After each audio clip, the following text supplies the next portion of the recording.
বন্ধুগণ, আজকে আপনারা পত্র পত্রিকা দেখছেন, আপনারা আবার অনেকে সোশ্যাল মিডিয়া দেখেন না, ইউটিউব দেখেন তো নাকি, ফেসবুক, এর মধ্যে অনেকে অনেক কথা বলে।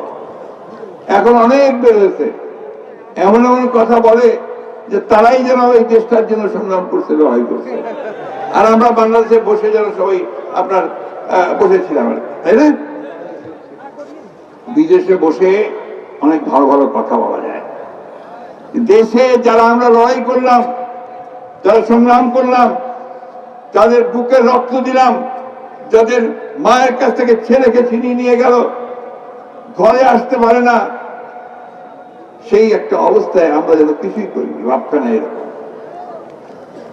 এখন শুরু হয়েছে নতুন একটা ব্যাপার, যে যা কিছু আছে সব নষ্ট হয়ে যাক, একটা নৈরাজ্য সৃষ্টি হোক, বাংলাদেশে আবার একটা নৈরাজ্যের মধ্য দিয়ে চলুক। আমরা সেটা চাই না। আমরা চাই যে এই সরকার সফল হয়ে সফলতার সঙ্গে তারা একটা নির্বাচনের ব্যবস্থা দিবে।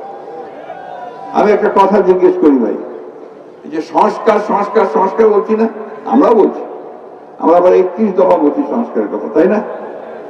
সরকারও বলছে সংস্কার জন্য 6টা কমিশন বানাইছে। আচ্ছা, সত্যিকার করতে বলেন তো আমাদের সাধারণ মানুষ, তারা সংস্কার কথাটা কতটুকু বোঝেন? বলেন না, বলেন।